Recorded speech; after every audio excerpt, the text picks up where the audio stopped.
Hi, ನಾನು ಅಭಿಷೇಕ್ ರಾಮಪ್ಪ. ನಾನು ದುಡಿಯೋ ಹಣ ಬ್ಯಾಂಕಲ್ಲಿ ಇಟ್ಟಿದ್ದೀನಿ, ಅಷ್ಟೇ ನಾನು ಶ್ರೀಮಂತ ಆಗೋದಕ್ಕಾಗಲಿಲ್ಲ ಅಂತ ಯೋಚನೆ ಮಾಡೋರು ಇನ್ವೆಸ್ಟ್ ಮಾಡಬೇಕು. ಇದೆಲ್ಲರಿಗೂ ಗೊತ್ತಿದೆ.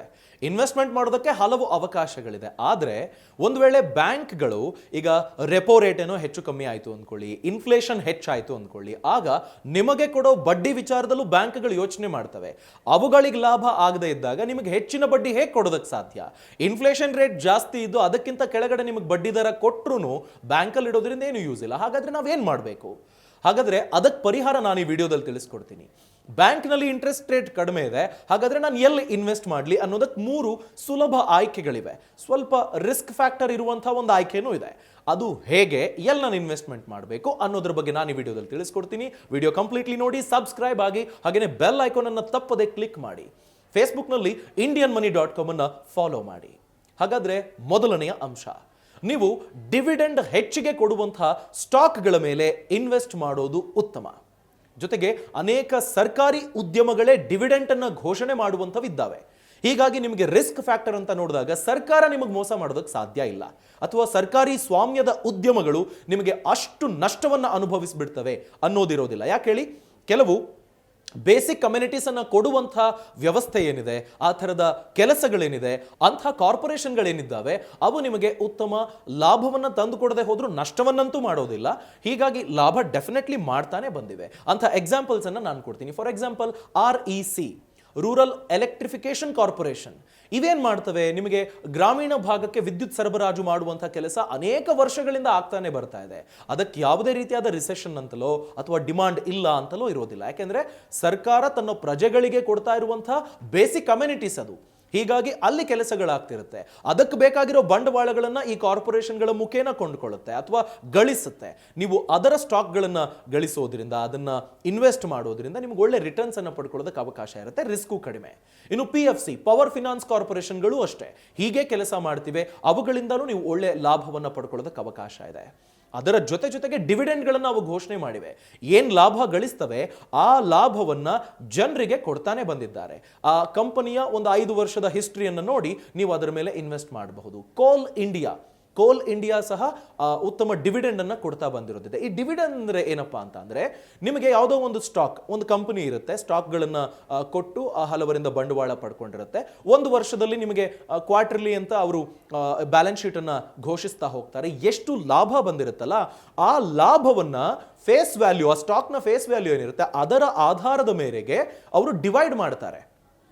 ಈಗ ಯಾರೋ ಒಬ್ರು ಒಂದು ಸ್ಟಾಕ್ ಕೊಂಡ್ಕೊಂಡಿರ್ತಾರೆ, ಅವ್ರಿಗೆ 10 ರೂಪಾಯಿ, 10 ಸ್ಟಾಕ್ ಕೊಂಡ್ಕೊಂಡವ್ರಿಗೆ 100 ರೂಪಾಯಿ. ಹೀಗೆ ಅವರ ಫೇಸ್ ವ್ಯಾಲ್ಯೂ ಆಧಾರದ ಮೇರೆಗೆ ಎಷ್ಟು ಹೆಚ್ಚು ಸ್ಟಾಕ್ ಇದೆಯೋ ಅಷ್ಟು ಲಾಭ ಅವರಿಗೆ ಸಿಕ್ಕಿರುತ್ತೆ. ಇದನ್ನ ಡಿವಿಡೆಂಡ್ ಘೋಷಣೆ ಅಂತ ಅಂತಾರೆ. ಈ ತರ ಡಿವಿಡೆಂಡ್ ಕೊಟ್ಟಿರುವಂತಹ ಸ್ಟಾಕ್ಗಳ ಮೇಲೆ ನೀವು ಇನ್ವೆಸ್ಟ್ ಮಾಡೋದ್ರಿಂದ ಉತ್ತಮ ಲಾಭ ಗಳಿಸಬಹುದು. ಫಾರ್ ಎಕ್ಸಾಂಪಲ್ ನೋಡಿ, REC ಅಂತ ನಾನು ಹೇಳಿದ್ನಲ್ಲ, ಹತ್ತತ್ರ 11.11%, 11.11% ಡಿವಿಡೆಂಡ್ ಅನ್ನ ಘೋಷಣೆ ಮಾಡಿರೋದಿದೆ. ಜೊತೆಗೆ PFC 11.13% ಡಿವಿಡೆಂಡ್ ಅನ್ನ ಘೋಷಣೆ ಮಾಡಿರೋದಿದೆ ಕಳೆದ ಹಲವು ವರ್ಷಗಳು. ಈ ತರ ಒಂದು ಕಂಪನಿಯ ಒಂದು 5 ವರ್ಷದ ಡಿವಿಡೆಂಡ್ ಘೋಷಣೆಯನ್ನು ನೋಡಿಕೊಂಡು ಯಾವ ಕಂಪನಿಗಳು ಡಿವಿಡೆಂಡ್ ಕೊಡ್ತಿವೆ ಅಂತ ಸ್ಟಾಕ್ ಮೇಲೆ ಇನ್ವೆಸ್ಟ್ ಮಾಡಿ. ಎರಡನೆಯ ಅವಕಾಶ, investment option, post office small savings scheme. ಯಾಕಪ್ಪ ಅಂದ್ರೆ, ನೀವು ಯಾವುದೋ ಅಕೌಂಟ್ ಅನ್ನು ಮಾಡಿಸಿದ್ರೆ ಹತ್ತತ್ರ 4-5% ವರೆಗೂ ಕೊಡಬಹುದು. ಅದೇ ನೀವು ನ್ಯಾಷನಲ್ ಸೇವಿಂಗ್ ಸರ್ಟಿಫಿಕೇಟ್ ಆ ಥರದನ್ನ ಏನಾದರೂ ಪೋಸ್ಟ್ ಆಫೀಸ್ನಲ್ಲಿ ಮಾಡಿಸಿದ್ರೆ ಹತ್ತತ್ರ 6.8% ವರೆಗೆ ನಿಮಗೆ ಬಡ್ಡಿ ಸಿಗೋದಕ್ಕೆ ಅವಕಾಶ ಇದೆ. ಒಂದು ವೇಳೆ PPF ಅಕೌಂಟ್ ನೀವು ಮಾಡಿಸಿದ್ರೆ 7.1% ನವರೆಗೆ ನಿಮಗೆ ಬಡ್ಡಿ ಪಡ್ಕೊಳ್ಳೋದಕ್ಕೆ ಅವಕಾಶ ಇದೆ. ಕಿಸಾನ್ ವಿಕಾಸ್ ಪತ್ರ, ನಿಮಗೆ ಕಿಸಾನ್ ವಿಕಾಸ್ ಪತ್ರದಲ್ಲಿ ಹತ್ತತ್ರ 6.9% ಬಡ್ಡಿ ದರದಲ್ಲಿ 124 ತಿಂಗಳುಗಳಲ್ಲಿ, ಅಂದ್ರೆ 10 ವರ್ಷ 4 ತಿಂಗಳುಗಳಲ್ಲಿ ನಿಮ್ಮ ಹಣ ಡಬಲ್ ಆಗುತ್ತೆ. ಕಿಸಾನ್ ವಿಕಾಸ್ ಪತ್ರ, ಈ ತರದ ಅವಕಾಶಗಳಿದೆ. ಹೀಗಾಗಿ ನೀವು ಅಲ್ಲಿ ಇನ್ವೆಸ್ಟ್ ಮಾಡಬಹುದು. ಇನ್ನು ಒಂದು ವೇಳೆ ನೀವು PPF ಅಕೌಂಟ್ ಅನ್ನು ಮಾಡಿಸಿದ್ರೆ ನಿಮಗೆ ಅಲ್ಲಿ ಬರೋ ಬಡ್ಡಿ ಏನಿದೆ ಅದು ಟ್ಯಾಕ್ಸ್ ಫ್ರೀ. ನಿಮ್ಗೊಂದು 50,000 ಬಡ್ಡಿ ಬರುತ್ತೆ ಅಂದ್ಕೊಳ್ಳಿ, ಅದ್ರ ಮೇಲೆ ಟ್ಯಾಕ್ಸ್ ಇರೋದಿಲ್ಲ PPF ಅನ್ನು ಮಾಡಿಸೋದ್ರಿಂದ. ಜೊತೆಗೆ 80C ಅಡಿಯಲ್ಲಿ ಟ್ಯಾಕ್ಸ್ ಬೆನಿಫಿಟ್ ಅನ್ನು ಪಡ್ಕೊಳ್ಳೋದಕ್ಕೆ ಅವಕಾಶ ಇದೆ. And more over risk free. ಹೀಗಾಗಿ ನೀವು post office small savings scheme ಅನ್ನು ಆಪ್ಟ್ ಮಾಡ್ಕೊಳ್ಳಬಹುದು. ನಿಮ್ಮ ಸೇವಿಂಗ್ಸ್ ಅನ್ನ ಬ್ಯಾಂಕ್ನಿಗೆ ಇಡೋದ್ರಲ್ಲಿ ನಿಮ್ಗೆ ಅಷ್ಟು ಲಾಭ ಇಲ್ಲ ಅನ್ನೋದೇನಿದೆ, ಅದನ್ನ ಹೆಚ್ಚಿಗೆ ಲಾಭ ಪಡ್ಕೊಳ್ಳೋದಕ್ಕೆ ಈ ನ್ಯಾಷನಲ್ ಸೇವಿಂಗ್ ಸರ್ಟಿಫಿಕೇಟ್ ಅಥವಾ PPF, ಕಿಸಾನ್ ವಿಕಾಸ್ ಪತ್ರ ಇಂಥದರ ಲಾಭವನ್ನು ಪಡ್ಕೊಳ್ಳಬಹುದು ನೀವು. ಮೂರನೆಯ ಅವಕಾಶ, ಲಿಸ್ಟೆಡ್ ನಾನ್ ಕನ್ವರ್ಟಿಬಲ್ ಡಿಬೆಂಚರ್ಸ್. ಈ NCD ನಾನ್ ಕನ್ವರ್ಟಿಬಲ್ ಡಿಬೆಂಚರ್ಸ್ ಅಂದ್ರೆ ಏನಪ್ಪಾ ಅಂತ ಅಂದ್ರೆ, ನಿಮಗೆ ಯಾವುದಾದ್ರೂ ಒಂದು ಕಂಪನಿಗೆ ಹಣ ಬೇಕು ಅಂದ್ಕೊಳ್ಳಿ, ಸ್ಟಾಕ್ನಲ್ಲಿ ಲಿಸ್ಟ್ ಆಗುತ್ತೆ, IPO ಮುಖೇನ ಹಣ ಗಳಿಸುತ್ತೆ. ಅದೇ ಒಂದು ವೇಳೆ ಆ ಕಂಪನಿ ರನ್ನಿಂಗ್ ಅಲ್ಲಿ ಇರುವಂತಹ ಸಂದರ್ಭದಲ್ಲಿ ಲಿಸ್ಟ್ ಆಗಿದೆ, ಇನ್ನೂ ಸ್ವಲ್ಪ ಕ್ಯಾಶ್ ಕ್ರಂಚ್ ಇದೆ ಅಂದ್ಕೊಳ್ಳಿ, ಅಂತಹ ಸಂದರ್ಭ ಹಣ ಕ್ರೋಢೀಕರಣ ಮಾಡಿಕೊಳ್ಳೋದಕ್ಕೆ ಈ ತರ ಡಿಬೆಂಚರ್ಸ್ ಗಳನ್ನ ಅವರು ಇಶ್ಯೂ ಮಾಡೋದಕ್ಕೆ ಅವಕಾಶ ಇದೆ. ಈ NCD ಅಂತ ಹೇಳಿದ್ನಲ್ಲ ನಾನು, ಇದು ಒಂದು ವರ್ಗ ಕನ್ವರ್ಟಬಲ್ ಡಿಬೆಂಚರ್ಸ್ ಅಂತಾನು ಇದೆ. ಏನ್ ಮಾಡ್ತಾರೆ, ಈಗ ಒಂದು 200 ಕೋಟಿ ಬೇಕು ಅಂದ್ಕೊಳ್ಳಿ, ಅವರು ಡಿಬೆಂಚರ್ಸ್ ಗಳನ್ನ ಇಶ್ಯೂ ಮಾಡಿ ಹಣವನ್ನ ಪಡ್ಕೊಳ್ತಾರೆ ಜನರಿಂದ. ಅದು ಇಂತಿಷ್ಟು ವರ್ಷ ಅಂತ ಆದ್ಮೇಲೆ ಆ ಹಣ ನೀವೇನ್ ಇನ್ವೆಸ್ಟ್ ಮಾಡಿರ್ತೀರಿ ಅದರ ಮೊತ್ತಕ್ಕೆ ಸ್ಟಾಕ್ಸ್ ಅನ್ನ ಕೊಡ್ತೀವಿ ಅಂತ ಹೇಳ್ತಾರೆ, ಅಥವಾ ಈಕ್ವಿಟಿ. ನೀವೇನ್ ಇನ್ವೆಸ್ಟ್ ಮಾಡಿರ್ತೀರಿ ಡಿಬೆಂಚರ್ಸ್ನ ಮೇಲೆ, ಇದು ಡೆಟ್ ಡಿಬೆಂಚರ್ಸ್ ಅಂತಾನು ಕರೀತಾರೆ. ಅಂದ್ರೆ ಒಂದು ರೀತಿ ಅವರು ಸಾಲವಾಗಿ ಪಡ್ಕೊಳ್ತಿರುವಂತಹ ಹಣ ಅದು, ಆ ಥರ. ಸೊ ಆ ಹಣವನ್ನ ಅವರು ಏನ್ ಮಾಡ್ತಾರೆ, ಕನ್ವರ್ಟ್ ಮಾಡ್ತಾರೆ ಈಕ್ವಿಟಿ ಆಗಿ. ಇದನ್ನ ಕನ್ವರ್ಟಬಲ್ ಡಿಬೆಂಚರ್ಸ್ ಅಂತ ಕರೀತಾರೆ. ಈ NCD ಅಂತ ಅಂದ್ರೆ ಅದನ್ನ ಈಕ್ವಿಟಿ ಆಗಿ ಕನ್ವರ್ಟ್ ಮಾಡೋದಿಲ್ಲ, ನಾನ್ ಕನ್ವರ್ಟಬಲ್ ಡಿಬೆಂಚರ್ಸ್.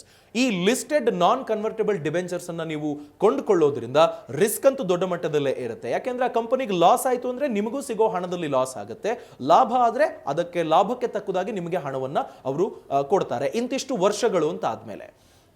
ಈಕ್ವಿಟಿಗೂ ಈ NCDಗೂ ಇರುವಂತಹ ವ್ಯತ್ಯಾಸನೇ ಅದು. ನೀವು ಸ್ಟಾಕ್ಸ್ನಲ್ಲಿ ಇನ್ವೆಸ್ಟ್ ಮಾಡಬೇಕಾ ಬೇಡವಾ ಅನ್ನೋದನ್ನ ನೀವು ಯೂಶಲಿ ಡಿಸೈಡ್ ಮಾಡ್ತೀರಿ, ಎಷ್ಟು ವರ್ಷಗಳಿಗೆ ಬೇಕಾದರೂ ಇನ್ವೆಸ್ಟ್ ಮಾಡ್ತಾ ಹೋಗ್ತೀರಿ ಅವಕಾಶ ಇರೋವರೆಗೆ, ಹೀಗೆ. ಆದರೆ ಡಿಬೆಂಚರ್ಸ್ ಅಂತ ಬಂದಾಗ ನೀವು ಅದು ಲಿಸ್ಟೆಡ್ ಇರುತ್ತೆ, ಸ್ಟಾಕ್ ಮಾರ್ಕೆಟ್ನಲ್ಲಿ ಸ್ಟಾಕ್ಸ್ನ ಹೇಗೆ ಕೊಂಡ್ಕೊಳ್ತೀರೋ ಹಾಗೆ ಕೊಂಡ್ಕೊಳ್ತೀರಿ. ನೀವು ಟ್ರೇಡ್ ಸಹ ಮಾಡಬಹುದು ಈ NCDಗಳನ್ನ. ನಿಮಗೆ ಬೇಡ ಅನ್ನುವಾಗ ನೀವು ಮಾರಾಟ ಸಹ ಮಾಡೋದಕ್ಕೆ ಅವಕಾಶ ಇದೆ. ಆ ಕಾರಣಕ್ಕಾಗಿ ನೀವು NCD ಆ ಕಂಪನಿಯ ಹಿಸ್ಟ್ರಿಯನ್ನು ಗಮನಿಸಿ, NCDಯ ಆಧಾರದ ಮೇಲೆ ಎಷ್ಟು ರಿಟರ್ನ್ಸ್ ಅನ್ನು ಕೊಡ್ತಿದ್ದಾರೆ ಅನ್ನೋದನ್ನ ನೋಡಿಕೊಂಡು, ಕಂಪನಿಯ ಕಾರ್ಪೊರೇಟ್ ಗವರ್ನೆನ್ಸ್ ಹೇಗಿದೆ ಅನ್ನೋದನ್ನ ನೋಡಿಕೊಂಡು ಮುಂದುವರಿಯಬಹುದು. ಡಿಸೆಂಬರ್ 23ನೇ ತಾರೀಕಿನಿಂದ ಈಡಲ್ವೇಸ್ NCD ಅನ್ನು ಈಗಾಗಲೇ ಘೋಷಣೆ ಮಾಡಿದೆ. ನೋಡಿ, ಗಮನಿಸಿ ಆ ಕಂಪನಿಯ ವಹಿವಾಟು ಹೇಗಿದೆ ಅನ್ನೋದನ್ನ ಗಮನಿಸಿ ನೀವು ಬೇಕಾದ್ರೆ ಅದನ್ನ ಆಯ್ಕೆ ಮಾಡ್ಕೊಳ್ಬೇಕಾ ಬೇಡವಾ ಅನ್ನೋದನ್ನ ಡಿಸೈಡ್ ಮಾಡಬಹುದು. ರಿಸ್ಕ್ ಫ್ಯಾಕ್ಟರ್ ಸ್ವಲ್ಪ ಜಾಸ್ತಿನೇ ಇದೆ, ಉತ್ತಮ ರಿಟರ್ನ್ಸ್ ಸಹ ಸಿಗೋದಕ್ಕೆ ಅವಕಾಶ ಇದೆ.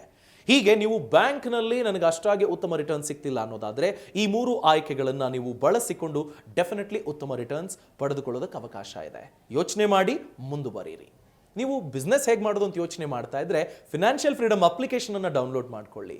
ಬಿಸ್ನೆಸ್ ಹೇಗೆ ಮಾಡಬೇಕು, ಹೇಗೆ ಕಟ್ಟಬೇಕು, ಏನು ಸವಾಲುಗಳಿದೆ ಅದರ ಬಗ್ಗೆ ಕೋರ್ಸ್ಗಳಿದೆ. ಆಯಾ ಬಿಸ್ನೆಸ್ ಯಾವುದೋ sector, hotel business, bakery business ಅಥವಾ ಅಗ್ರಿಕಲ್ಚರ್ ಅಂತ ನಾವು ನೋಡಿದಾಗ ಸಮಗ್ರ ಕೃಷಿ, ಈ ಎಲ್ಲದರಲ್ಲೂ ಗೆದ್ದವರು ನಿಮಗಲ್ಲಿ ತಿಳಿಸ್ಕೊಡ್ತಾರೆ. ಅಂಥ ಕೋರ್ಸ್ಗಳನ್ನು ಫಿನಾನ್ಷಿಯಲ್ ಫ್ರೀಡಮ್ ಅಪ್ಲಿಕೇಶನ್ ಅಲ್ಲಿ ತಯಾರು ಮಾಡಲಾಗಿದೆ. ಹೀಗಾಗಿ ದಯಮಾಡಿ ಫಿನಾನ್ಷಿಯಲ್ ಫ್ರೀಡಮ್ ಅಪ್ಲಿಕೇಶನ್ ಅನ್ನು ಡೌನ್ಲೋಡ್ ಮಾಡ್ಕೊಳ್ಳಿ. ನೀವು ಬಿಸ್ನೆಸ್ ಮಾಡೋ ಮುಖೇನ ಈ ಕನಸುಗಳನ್ನು ನೀವು ಸಾಕಾರಗೊಳಿಸಿಕೊಳ್ಳಬಹುದು, ನೀವು ಶ್ರೀಮಂತರಾಗಬಹುದು. ನಮಸ್ಕಾರ.